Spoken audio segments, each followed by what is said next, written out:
What is going on, beautiful people? Lee Hammock, your favorite self-aware narcissist here. And I got to ask you a question.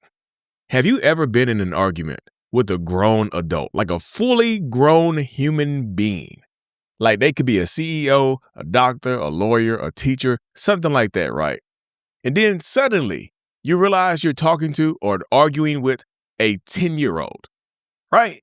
You just looking at them like, how the hell did we get here? Why do you have your ears plugged and you sticking your tongue out at me like a kid? Why are you doing this?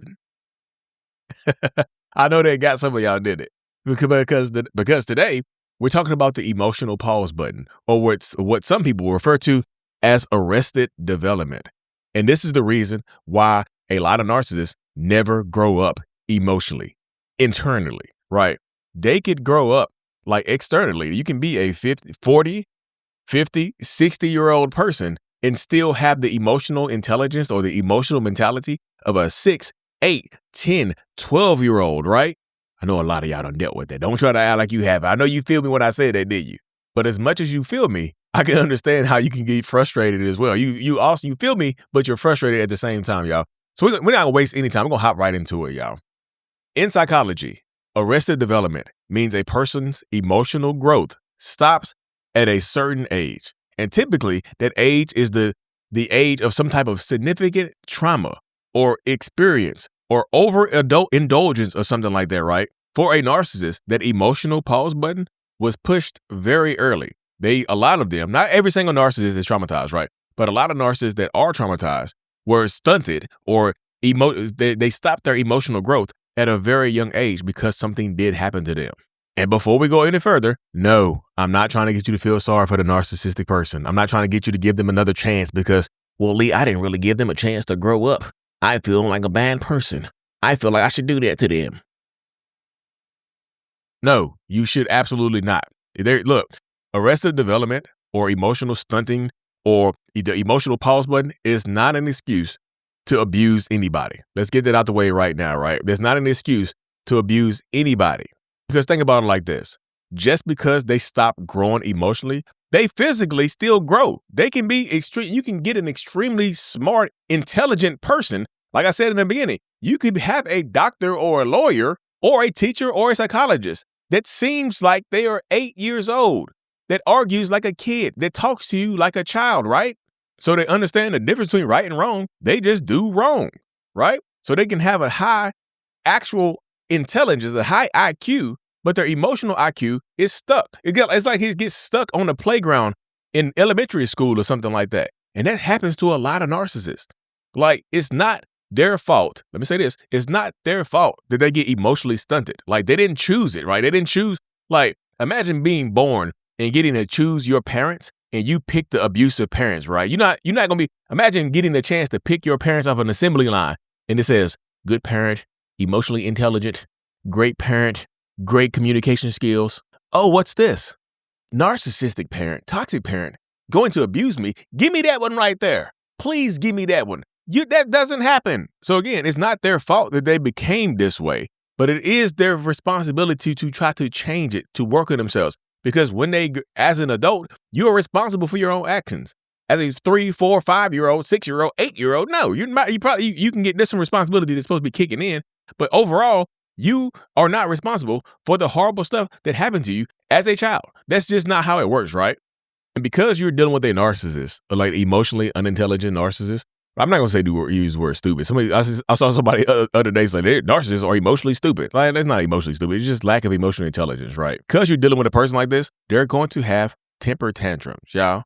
And when you tell a narcissist no, when you set a boundary, you're not triggering the mind of an adult that just has good logic, right? You're triggering a child's fear. You're triggering you could be triggering their trauma and whatnot. Whatever happened to them, when you try to hold them accountable, when you say no, it might remind them of what happened to them. And then they shut completely down and they go off on a tangent and they lose their mind, right? Because a child really doesn't have a lot to say with their words when their feelings get hurt and whatnot, right? They're not going to just say, I feel hurt and rejected right now. When you deal with a kid, what do they do when you tell them no? When they want a toy or when they want something from the store, what do they do when you tell them no? They scream, they yell. Some of them throw things. Some of them start crying and throwing up and threatening to run away and things of that nature, right? Doesn't that sound like your possible narcissistic partner? Threatening to run away because you're trying to hold them accountable? I'm just going to leave. So let me get this straight. You going to leave me because I'm holding you accountable for something you did? Huh? And from personal experience, y'all, when my wife used to try to hold me accountable for something like that, I would blow up at her, right? I used to have narcissistic rage episodes. And then also, I would give her the silent treatment. Doesn't that sound right? Just think about it like this from a child's perspective. When a child is giving you the silent, like when a narcissist is giving you a silent treatment, aren't they trying to punish you, right? Don't they want the attention on them? Just like a kid. You tell a kid no, they plug their ears, they go sit in the corner, and they act like they don't hear you. The silent treatment is a childish response because a narcissist 7, 8, 9, 10-year-old brain can't handle the word no. It just doesn't have that. It doesn't have the ability to handle the word no, right? Because a lot of times when a narcissist is a child, right, and they get told the word no becomes a trigger because they lack control. So when you are a child and you're growing up and you can't control anything, you don't have control over anything. When you become an adult, you try to control everything. You literally want to control every single thing around you, whether it be something important, unimportant, everything that is within your grasp to try and control, you try and control it because you lack that in childhood. I lacked that in childhood and whatnot, right? And now y'all see this shirt right here? Barely Famous. I was on Kel Lowry's podcast. I need to go check out the interview I did on her podcast. Kel Lowry, the Barely Famous podcast. I was on it. Filmed it in Delaware a couple weeks ago. It's cool. And another reason why object constancy is so not object constancy. Another reason why arrested development is so important is object constancy, right? Like, this is a huge one. Babies, toddlers don't understand that mommy still loves them when she's in the other room or when she's mad or whatever the case may be, right? When you leave, the narcissist, like the baby doesn't think you still love them, right? When she's mad, a baby doesn't think you still love them. Narcissistic people are the same, just like kids, right? If you are mad at us right now, our brain is telling us that you hate us. If you leave us, our brain is telling us that you won't come back. We lose that object constancy of the relationship. That's why a narcissist can go from I love you to I hope I never see you again in like 5, 10, 15 seconds in the middle of an argument. There is no middle ground in an adolescent child's mind, right? So if a narcissist has the mind, the emotional intelligence of a child, you can see how there's no middle ground right there, right? And this is why when you're dealing with a narcissist and you just need some space, they'll act like you want to break up with them. Oh, you need some space? Like y'all in a heated argument and you're just trying to pull things down. You're just trying to reel it in, right? And then you just like, I need to go to the other room and sit down. They snap on you because they think they equate that to you breaking up with them or leaving the relationship forever. Isn't that crazy? It's absolutely mind-boggling how that happens, right? It's crazy. And I know y'all just see that switch happen. Y'all like, what the hell? I just went to the other room. Nobody even mentioned the word break up. Why are you acting like I want to leave you, huh? What's going on here? And because I did this video, I already know what some of y'all are going to say. Well, Lee, since they're emotional children, can we just parent them back to adulthood? Can we help them grow up? No, you can't help them grow up. Yeah, I know this is tough to hear coming from a diagnosed narcissist, but you cannot parent a narcissistic adult into maturity. You can't do that.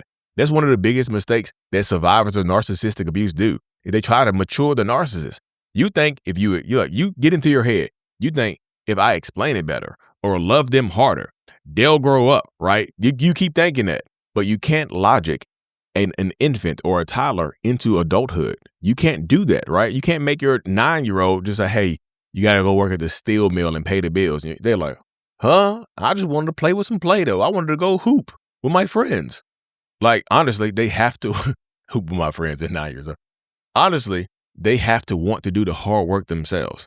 The hard, painful work of unpausing their own emotional stunting, like hitting the pause button and hitting play on it. That's what I've been able to do, right? Because I've been in psychotherapy for almost 9 years, y'all. I've been able to damn near reparent myself That's why it seems like I'm like, even go back and watch my earlier videos on this YouTube channel, on my podcast. I sound different, right? Because I've been able to reparent myself. I've been able to get deeper into my own mind and see how my actions affect others and that take accountability, even though it sucks, even though it hurts.